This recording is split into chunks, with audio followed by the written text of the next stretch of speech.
اسلام آباد آئندہ ہفتے سے تحریک عدم اعتماد کے فیصلہ کن دنگل کا اکھاڑا بن جائے گا۔ پی ٹی آئی حکومت کے آر پار کے فیصلے کا آغاز پیر سے قومی اسمبلی میں ہوگا۔ اپوزیشن کی ریکوزیشن پر آج قومی اسمبلی کا اجلاس تو ہوا، 15 نکاتی ایجنڈا تھا، مگر تحریک عدم اعتماد اس میں فی الحال نہیں شامل تھی، یعنی کہ اس پہ کوئی ووٹنگ نہیں تھی۔ آج اس پر کوئی کارروائی نہیں ہوئی، صرف یہ جو ممبران پارلیمنٹ جن کا انتقال ہو گیا ہے ان کے لیے دعا کی گئی اور اس کے بعد پیر تک اجلاس ملتوی ہو گیا۔ مگر اگلے ہفتے سے حکومت اور اپوزیشن کی تحریک اعتماد جنگ کا آغاز ہو جائے گا۔ آج قومی اسمبلی کا اجلاس مؤخر ہونے کے بعد شہباز شریف اور بلاول بھٹو نے دوسرے اپوزیشن لیڈرز کے ساتھ میڈیا میں گفتگو کی اور اسپیکر اسد قیصر کو شدید ترین نشانہ بنانے کا جو عمل ہے اس کو آج مزید تیزی دی۔ اسپیکر نیشنل اسمبلی نے قانون اور روایات کو پارلیمان کی اپنے پاؤں تلے رون دیا۔ قانون اور آئین وہ روایات سے بالا تر ہے۔ چاہیے یہ تھا کہ آج اسپیکر کو آج اس موشن کو ٹیک اپ کرتے، لیو گرانٹ کرنے کے لیے ووٹنگ کراتے۔ یہ اسپیکر اس نے گھناؤنا کردار ادا کیا ہے عمران خان نیازی کو بھی اور اسپیکر کو، جو ان کے سٹولز بن گئے ہیں۔ وارننگ دیتا ہوں کہ اگر پیر کے روز انہوں نے اس طرح کی حرکت کی تو پھر ہم سے پھر کوئی نہ پوچھے، ہم ہر وہ حربہ آئینی قانون سیاسی استعمال کریں گے اور اپنے حق کو ہم پروٹیکٹ کریں گے۔ اس اسپیکر نے عمران کا سہولت کار بن کے نہ صرف آج کا ڈیٹ سے بھاگے ہیں، اس سے پہلے جب 14 دن بعد آئین کے مطابق سیشن کو بلانا چاہیے تھا اس سیشن سے بھی وہ بھاگے۔ کب تک بھاگ سکتا ہے آپ کا بزدل وزیر اعظم؟ یہ اپنا اکثریت کھو چکا ہے، اس کا حکومت ختم ہو چکا ہے۔ عدم اعتماد ہمارا جمہوری ہتھیار بننے والا ہے۔ جیسے ہی یہ سلسلہ اگلا نیشنل اسمبلی کے سیشن سے شروع ہو جاتا ہے، عمران خان سابق وزیر اعظم بن جائے گا۔ تحریک عدم اعتماد کے نتائج کی گھڑی تو فی الحال دور ہے، لیکن اس حوالے سے بیک وقت پارلیمانی، عدالتی اور عوامی محاذ بہت گرم ہیں۔ سپریم کورٹ میں آئینی تشریح جاری ہے، قومی اسمبلی میں نمبر گیمز پہ بحث ہے، اتحادیوں اور منحرفین کی جوڑ توڑ جاری ہے، حکومت اور اپوزیشن کی عوامی جلسے کی صف بندی ہو چکی ہے۔ تمام ممبران آزادانہ ووٹ ڈال سکے تو بظاہر اپوزیشن کا پڑ لڑا بھاری لگتا ہے۔ آج قومی اسمبلی میں اپوزیشن کے 162 میں سے 159 اراکین موجود تھے، لیکن اللہ خیر کرے کیونکہ قومی اسمبلی کی کارروائی سے قبل اپوزیشن اور حکومت اپنے لاکھوں حامیوں کو اسلام آباد پہنچانے میں سرگرم ہیں۔ کل سے لگاتار اپوزیشن جماعتوں کی ریلیاں، لانگ مارچ اور سیاسی جلسے شروع ہو جائیں گے۔ پرسوں 27 مارچ کو وزیر اعظم عمران خان اسلام آباد جلسے میں اپنے ٹرمپ کا پتہ کھیلیں گے۔ آج منصیرہ میں جلسہ عام سے خطاب میں عمران خان نے اپوزیشن رہنماؤں پر وہی روایتی تنقید کی۔ تحریک عدم اعتماد ان کا کہنا تھا دراصل اپوزیشن کا NRO ہے۔ اس وقت یہ جو اسلام آباد میں منڈی لگی ہوئی ہے، اس میں لوگوں کے ضمیر کو خریدنے کے لیے 20 اور 25 کروڑ کی آفر دی جا رہی ہے۔ عدم اعتماد کی جنگ کا صرف ایک مقصد ہے، یہ ایک چیز چاہتے ہیں کہ کسی طرح عمران ان کے کرپشن کے کیسز ختم کر دے، ان کو NRO دے دے۔ جس دن میں نے ان کے کرپشن کے کیس معاف کیے، میں پاکستان سے سب سے بڑی غداری کروں گا۔ یہ جو 3 چوہے، تم وہ لوگ ہو جو اپنی چوری بچانے کے لیے اس ملک کے مستقبل کو تباہ کرتے ہو۔ قوم نکلے گی تمہیں یہ بتانے کے لیے کہ یہ قوم تمہاری طرح کی سیاست کی قبر کھود رہی ہے، اس کا جنازہ نکال رہی ہے۔ ان کی جنازے کے اوپر ایک نیا پاکستان کھڑا ہو رہا ہے۔ 27 تاریخ کو اسلام آباد میں ساری قوم کو دعوت دے رہا ہوں۔ آپ نے صرف نکل کے ان چوہوں کو یہ بتانا ہے کہ پاکستان کی قوم امر بالمعروف کے ساتھ کھڑی ہے۔ ملک کے موجودہ منظرنامے میں سیاسی قوتیں لمحہ بلمحہ اپنی پوزیشن اور پالیسیز ترتیب دے رہی ہیں۔ آج پی ٹی آئی حکومت نے جنوبی پنجاب صوبے کے لیے آئینی ترمیم کا بل قومی اسمبلی میں جمع کرا کے ایک نیا پتہ پھینکا۔ پی ٹی آئی کے 13 منحرف اراکین میں اکثریت کا تعلق جنوبی پنجاب سے ہے، وہ کسی بھی وقت کھیل کا پاسا پلٹ سکتے ہیں۔ دلچسپ بات ہے کہ حکومت کے اتحادی بھی بہت محتاط ہیں۔ MQM تاحال مقبضے کا شکار ہے۔ چودھری برادران کو تو اب اچانک چپکی لگی ہے، باپ پارٹی بھی گم سم نظر آتی ہے، گویا اتحادیوں کو اشارے کا انتظار ہے۔ اس پورے ماحول میں سب سے بڑا خدشہ یہ ہے کہ حکومت اور اپوزیشن کی تلخیوں کی وجہ سے تحریک عدم اعتماد کی آئینی جنگ خدا نخواستہ سیاسی تصادم میں نہ بدل جائے، کیونکہ فریقین کی تلواریں میان سے باہر ہیں۔ جمہوریت کو قتل و غارت سے بچانا ہوگا، ورنہ سب سے بڑا نقصان پاکستان کا ہوگا۔ اسلام آباد میں جاری صورتحال، اس پر بات کرتے ہیں۔ اس کے لیے ہمیں جوائن کر رہے ہیں اسلام آباد میں دنیا نیوز کے بیورو چیف جناب خاور گھمن۔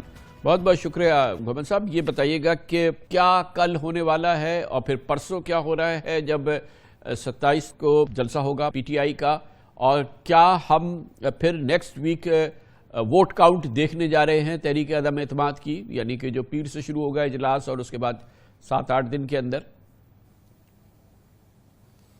خان صاحب, آج پرائم منسٹر عمران خان صاحب کے ساتھ کچھ صحافیوں کے ساتھ میری بھی ملاقات ہوئی. کوئی 1.5-2 گھنٹے کا سیشن تھا اور اس دوران بہت سارے سوالات پوچھے گئے. اور جہاں تک جلسے کا تعلق ہے تو پرائم منسٹر عمران خان اور ان کی پارٹی اس وقت پورے کا پورا زور جو ہے وہ 27 مارچ کے جلسے کے حوالے سے لگا رہی ہے. پوچھا گیا کہ آپ کیوں زیادہ اس کے اوپر فوکس کر رہے ہیں, تو پرائم منسٹر عمران خان کا یہ کہنا تھا کہ کوئی بھی جو پولیٹیکل پارٹی ہے اس کا مین سٹے, اس کی بنیاد, اس کا جو سپورٹ سسٹم ہے وہ لوگوں کے ذریعے وہ حاصل کرتی ہے. لہٰذا میں 27 مارچ کو پاکستان کے اندر یہ بتانے کی کوشش کروں گا کہ آج بھی عوام میرے ساتھ ہیں جن کے ووٹ کے ذریعے میں اقتدار میں آیا تھا.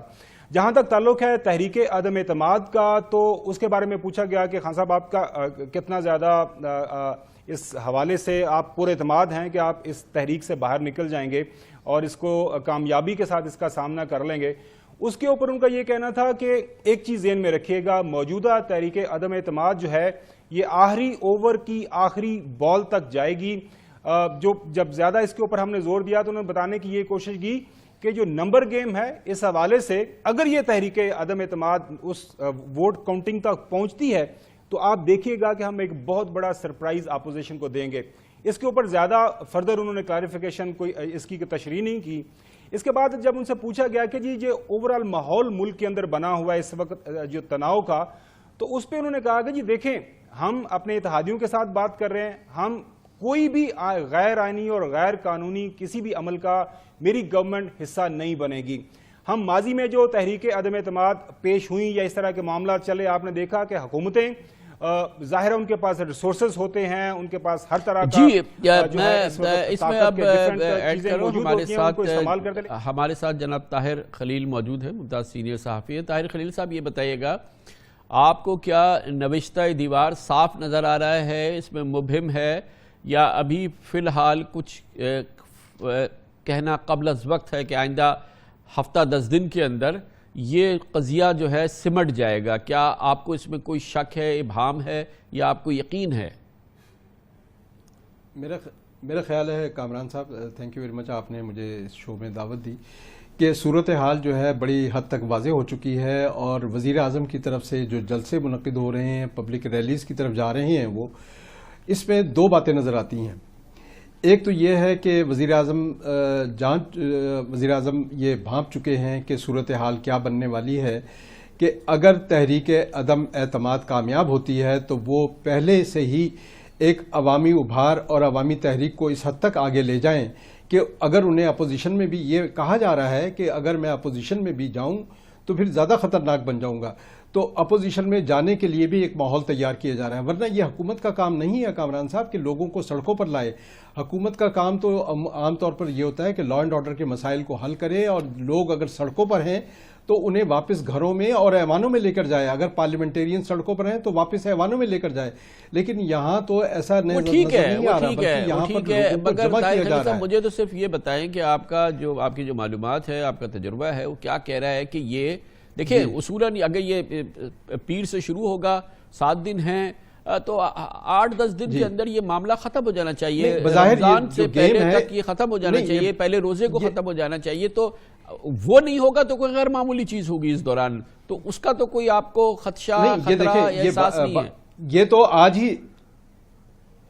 تو آج ہی موشن موو ہو جانا چاہیے تھا, کیونکہ قانون میں اور جو قواعد و ضوابط ہیں اس میں ایسی کوئی پابندی نہیں کہ اگر کوئی ایم این اے کا انتقال ہو جائے تو وہ سے صرف یہ ایک روایت ہے. روایت کے ساتھ جب ایجنڈا جاری کر دیا گیا تھا, آرڈر آف دی ڈے پر 15 جو ہے وہ آئٹمز آ گئے تھے, تو اس کے ساتھ ہی اپوزیشن کو بھی اپنی ایک اسٹریٹجی اپنا لینی چاہیے تھی. لگتا یہ ہے کہ آج اپوزیشن جو ہے اسٹریٹجی سے خالی تھی, کیونکہ جب ہاؤس شروع ہوا ہے, دیکھیں یہ ریکوزیشن ہاؤس ہے کامران صاحب, پھر میں آؤں گا اپنے سوال کی طرف. مجھے یہ بتائیے گا کہ کیا پھر ابہام کی گنجائش ہے, کیا یہ معاملہ پیچیدگی اختیار کر سکتا ہے, یہ سیدھا سادہ جو ہے تحریک عدم اعتماد کی کاؤنٹنگ تک یہ معاملہ نہیں جائے گا, اس دوران کوئی ابہام، پیچیدگیاں، مسائل پیدا ہو سکتے ہیں اور پھر ہم دیکھیں کہ ووٹنگ ہی نہ ہو پائے یا کوئی اس قسم کی صورتحال ہو جائے؟ نہیں، ایسی کوئی صورتحال نہیں بن رہی کہ ووٹنگ کی نوبت نہ آئے. دیکھیں عمران خان خود کہہ چکے ہیں کہ وہ استعفیٰ نہیں دیں گے اور سرپرائز دینے جا رہے ہیں. سرپرائز اس وقت کیا ہو سکتا ہے؟ ایک تو یہ ہے کہ دوبارہ اتحادی ان کے ساتھ مل جائیں اور دوبارہ جو ہے وہ اپنی پوزیشن جو ہے مستحکم بنانے میں کامیاب ہو جائیں. دوسری صورت یہی ہے کہ اگر استعفیٰ نہیں آتا تو انہیں تحریک عدم اعتماد کا سامنا لازمی طور پر کرنا پڑے گا، اور اس وقت جو صورتحال ہے وہ ان کے فیور میں نہیں ہے. اور لگتا یہی ہے کہ اگر ووٹنگ کا مرحلہ آیا، اور یقیناً یہ مرحلہ اب دور نہیں ہے، مگر آپ اگر کیوں کہہ رہے ہیں طاہر خلیل صاحب، اگر کیوں کہہ رہے ہیں اگر ووٹنگ کا مرحلہ، تو بہت ہی عجیب سی بات ہے. اگر کیوں مطلب نہیں، اس لیے کہ تاخیری حربے جو ہیں وہ استعمال ہو رہے ہیں. میں اس لیے اگر کہہ رہا ہوں کہ دیکھیں آج اگر یہ موشن موو ہو جاتا تو کاؤنٹ ڈاؤن آج سے شروع ہو جاتا، اور اس لیے اگر کہہ رہا ہوں کہ اگر اس دن موشن موو ہوتا ہے، کیونکہ اسپیکر کی یہ ثواب دید ہے کہ اسپیکر چاہے تو وہ ایجنڈے کے دوسرے آئٹم جو ہے وہ لا سکتے ہیں. اب آپ بتائیے کہ ظاہر ہے کہ اس میں اب میں نے دیکھا کہ طاہر خلیل صاحب کی بھی گفتگو کے اندر اس ایک آپشنز ہیں، بات ہے کہ اس میں مسئلہ بھی آ سکتا ہے. آپ کی کیا معلومات ہے؟ کیا یہ اسموتھ سیلنگ ہوگی ٹورڈز دا ووٹنگ، یعنی کہ پیر کو یہ موشن موو ہو جائے پراپرلی اور پھر ہم ووٹنگ پہ چلے جائیں؟ یہ عمل آپ کو کتنا اسموتھ لگتا ہے؟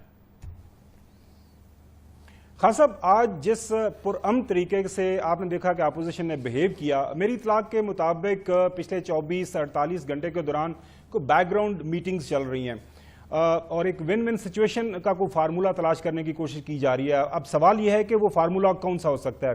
وہ فارمولہ یہی ہے کہ کچھ ارلی الیکشن کی طرف جایا جائے. کیا اس سال کے آخر تک ایک اطلاع یہ ہے کہ اپوزیشن کہہ رہی ہے کہ نومبر دسمبر میں ہم الیکشن دے دیں. دوسری طرف سے حکومت کی طرف سے ایک خبر ہے کہ نہیں، ارلی لیٹ دس سال نہیں، ارلی نیکسٹ ایئر، کوئی مارچ اپریل تک اس کا الیکشن کی بات ہو جائے. اس طرح کی سجیشن چل رہی ہیں. آپ کا تجزیہ بالکل ٹھیک ہے کہ کیونکہ پارلیمان کے اندر مسئلہ نہیں ہے، مسئلہ پارلیمان کے باہر ہے. تمام جو سیاسی جماعتیں ہیں ان کے کارکنان اس وقت سڑکوں کے اوپر موجود ہیں، فلی چارجڈ ہیں. آپ نے دیکھا خان صاحب بہت بڑے بھرپور جلسے کر رہے ہیں. اس وقت ان کی 4-5 جی بی، اے جے کے پی، پنجاب کے اندر حکومت ہے، وفاق کے اندر حکومت ہے، اتحادی حکومت وہ وہاں پہ بلوچستان کے اندر موجود ہیں. تو ان کے پاس بھی ایک بھرپور ایک سپورٹ سسٹم موجود ہے. لہٰذا کوشش یہ کی جا رہی ہے کہ اس کا کوئی حل نکالا جا سکے. تو طاہر خلیل صاحب آپ فرمائیے گا کہ یقیناً آپ کے علم میں ہوگا کہ پس منظر میں بہرحال بڑی بھرپور کوشش ہو رہی ہے کہ یہ ٹکراؤ نہ ہو، یہ کوئی بہت ہی خطرناک صورتحال نہ اختیار کرے جس کے چانسز ہیں. اور پھر یہ کہ آپ کے شاید علم میں ہوگا کہ یہ اگر ایسا ہو بھی گیا تو اس کے بعد پاکستان کے لیے جو مسائل ہیں، آئینی مسائل ہیں، ابہام ہیں، ٹرانسفر آف پاور کے، پھر ایک صوبے میں الیکشن کے، کتنے دن کی دوسری گورنمنٹ آئے گی، تمام مسائل ہیں. تو اس کا حل ڈھونڈنے کی بہرحال کاوش ہو رہی ہے. اس کی کامیابی کے کتنے امکان ہیں؟ نہیں، اس میں تو کافی حد تک کافی پیش رفت ہوئی ہے اور جو معاملات ہیں وہ کافی حد تک جو ہیں وہ حل بھی ہوئے ہیں. مثلا یہ کہ اگر یہاں پر تحریک عدم اعتماد کی کامیابی کے بعد جو ٹرانزیشن ہونی ہے اور اقتدار منتقل ہونا ہے تو اس میں کیا صورتحال ہوگی اور الیکشن کب ہوں گے، اور اس الیکشن سے پہلے کچھ ریفارمز لانا چاہ رہی ہے اپوزیشن بھی اور پولیٹیکل پارٹیز بھی، جس پہ الیکٹورل ریفارم سب سے امپورٹنٹ ہے. یہ انتخابی اصلاحات کا عمل مکمل ہوگا تو اس کے بعد ہی الیکشن ہو سکیں گے. لیکن یہ تمام کام جو ہیں یہ ایک بیک گراؤنڈ میں اس میں ہو رہے ہیں پس منظر میں، اور امید یہ تو آپ وہ بات کر رہے ہیں، یہ تو آپ صرف وہ بات کر رہے ہیں کہ جو کہ اپوزیشن کی اسموتھ ہو جائے، تحریک عدم اعتماد ہو جائے، پاس ہو جائے، اس کے بعد کیا ہوگا. لیکن اس عمل سے پہلے اس کا ایک مذاکراتی حل ڈھونڈ لیا جائے جس میں پی ٹی آئی بھی شامل ہو، جس میں عمران خان بھی شامل ہو، اور وہ ایک ایسا سلوشن دے دے جس میں پاکستان میں سکوت آ سکے، اطمینان آ سکے، اور یہ کوئی بہت بڑا ٹکراؤ نہ ہو. کیونکہ بہرحال یہ اتنا سہل نہیں ہوگا جو کہ یہ تحریک عدم اعتماد ہو جائے، پھر انتقال اقتدار ہو جائے، پھر ساری چیزیں ہو جائے. اس میں تو مسائل بے پناہ ہیں. اس میں فریقین جو ہیں خان صاحب اتنے فاصلے پر جا چکے ہیں کہ اب ان میں اعتماد کا اتنا بڑا فقدان ہو گیا ہے کہ اب ان میں ٹیبل ٹاک کی بات اب نہیں رہی. اور ابھی نہ ہی کوئی اپوزیشن نہ ہی حکومت، ان دونوں کی طرف سے کوئی ایسی موو نہیں چلی کہ ان کو ایک میز پر بٹھایا جائے اور ایک میز پر لایا جائے، کیونکہ اس وقت فاصلے بھی بڑھے ہیں اور تناؤ کی اور لیکن بیچ میں بات ہو رہی ہے جب تک طاہر خلیل صاحب یہ نہیں ہے، بیچ میں تو بات بیٹھے بغیر بھی مسئلہ حل ہو سکتا ہے. وہ تو اگر کوئی فریق جو ہے، دونوں فریق جو ہیں وہ کسی جگہ پہ بیچ میں آئیں تو ضروری نہیں. وہ تو ہے، دیکھیں نا ڈی چوک کا جلسہ جو ملتوی ہوا ہے، آپ کی بات صحیح ہے، ڈی چوک کا جو جلسہ جو ہے ملتوی ہوا ہے، تو دیکھیں کوئی درمیان میں کوئی نہ کوئی تو اس نے مداخلت کی ہے کہ دونوں فریق جو ہے پسپا ہوئے ہیں اور دونوں فریق جو ہے ڈی چوک سے واپس چلے گئے ہیں. ورنہ یہاں پر تو جس طرح کا ایک کوہرام مچنے والا تھا اور اس بات کا ایک قوی امکان تھا کہ یہاں پر تصادم کی کیفیت پیدا ہو اور دونوں پارٹیاں جو ہیں وہ آمنے سامنے، نہ صرف آمنے سامنے بلکہ ان کے کارکن جو ہیں اس طرح الجھیں. وہ تو چودھری شجاعت کے بیان سے پتہ چل گیا تھا کہ اگر یہاں پہ ایک بندہ بھی مر گیا تو صورتحال بے قابو ہو جائے گی اور اس کے بعد حالات کسی کے کنٹرول میں نہیں رہیں گے. میرا خیال ہے کہ اس کے بعد جو ہے دونوں فریقین کو پسپائی کے لیے مجبور ہونا پڑا ہے اور کسی نہ کسی نے بہرحال ایک جو بھی فیصلہ ساز یہاں پر قوتیں ہیں وہ نہیں چاہتی کہ سیاسی عدم استحکام اس حد تک بڑھ جائے کہ پاکستان جو ہے غیر مستحکم ہو جائے. اسی طرف میں اشارہ کر رہا تھا. بہت بہت شکریہ جناب خاور گھمن، جناب حافظ طاہر خلیل ہمارے ساتھ موجود تھے.